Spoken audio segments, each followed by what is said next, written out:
ในพัตตกับในมีพลางาสูพลาหาสูเกิดมาจอดเวนิยาสัตวะตั้งเสียงพลากกุสันธาพลาปิเจ้ากัวนาคัมมานาพลาปิเจ้ากสปะพลาเจ้าพลาปิเจ้ากวตมะหลักถักย้ำเดียวเป็นหลักถักพลาปิเจ้ากวตมะจะสัมภาระอริยเมตยาเจ้าติปปังมาตั้งนาแทงเลยอย่าง10 ล้านปีตั้งนาเนี่ยมันจะติปปังมาอาศักตันคนเฮาหลักทางหนึ่งหลักทางหนึ่งในพระเป็นเจ้าหนึ่งสู่ก็อาศักคนเฮาก็มันเป็นกันเมื่อหลักถักพระเป็นเจ้าก็กุสันธาเนี่ยอาศักตันคนเฮายาว40,000 ปีถึงมาหลักถักพระเป็นเจ้าโกนากัมมานาเนี่ยอาศักคนเฮายอมมา30,000 ปีถึงมาหลักถักพระเป็นเจ้ากัสสปะเนี่ยอาศักตันคนเฮายอมมา20,000 ปีถึงมาหลักถักพระเป็นเจ้ากตมะเนี่ยกึ่งกลางยอมไว้หนาอาศักกึดปากปีก้อยย้ำดีปากย้ำเดียวปากปีย่อม1 ปีปากปีย่อม1 ปีอาศักตันคนเฮาเนี่ย75 ปีก็ตาย75 76 ปีก็ตายยาวแทงอีกหนึ่งอาศักคนเฮาที่ยอมลงก็10 ปีก็ตายเดี๋ยวก็จะเป็นกิริยกสุกับอันตึกต่อกันตายแหมกันตายนำหนาสัตวะในโลกาของผาในเป็นมิกาสัญญีคาแหมกันตายมันเจ้าโกเพเนี่ยไปเมื่ออยู่ในถึงในยุ่มในถึงในทำใน107 วัน7 คืนยาวเนี่ยขึ้นออกมายากันมากอดข้อกันไทยขึ้นเฮ็ดกันดีกันแมดอาศักขึ้นยืนยาวมาแทง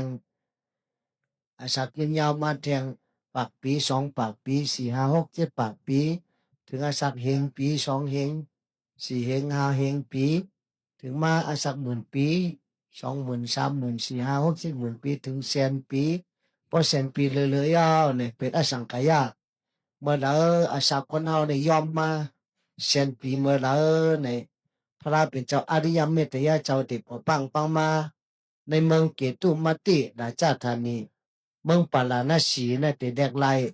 ในชื่อว่าเมืองเกตุมติราชธานีพระเป็นเจ้าอาศักได้30,000 ปีมันจะออกเพราะทักยังกำลูกค้าจริยา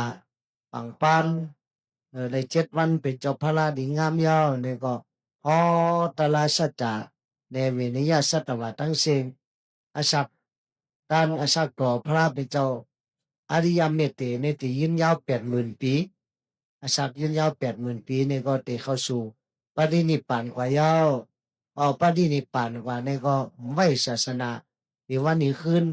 เหมือนจึงศาสนาพระบิดเจ้ากตมาเฮาเนี่ยยังมีศาสนาไว้ปันเฮา5 เฮง ปีเมืองน่ะเจ้ามหากัสสปะมาเท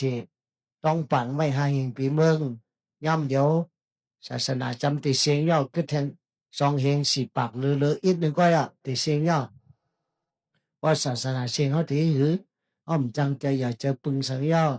ในโลกากัมพาในติดับสิ่งเปลี่ยนหมดพุทโธก็มละยินธรรมโมก็มละยินสังโฆก็มละยินตาหน้าก็มูจักศีลาก็มูจักภาวนาก็มูจักนิพพานนี่เขียนไว้ไกลๆล่ะกันไหนแต่เขาที่ห้ามแต่หลายฉะนั้นเขายามดีนี่มังกลายามเดี๋ยวเมื่อเขายังไปรู้เสียไว้ไปตายเสียจือเขายังมีเขามียามอยู่ในหิม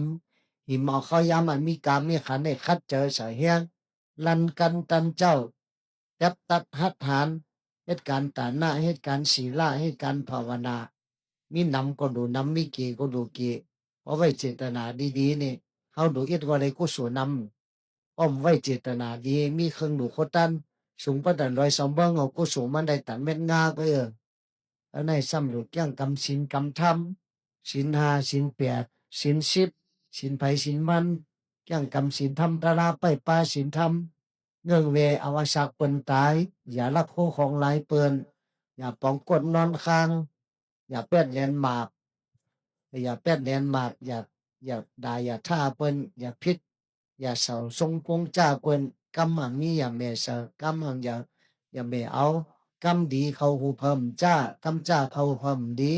สำเฮ็ดการซื้อการโยอย่าไปเฮ็ดการกดการเลี้ยวไม่กดเอาเฮ็ดแอกเล็กกดเอาเฮ็ดเคี้ยวคนกดเมียวเดี๋ยวจะกันได้ให้ลองอย่าซ้ำอย่าไปกินเหล้าเมายากินเหล้ากินยากินเครื่องเมากำทั้งสิ่งนั่น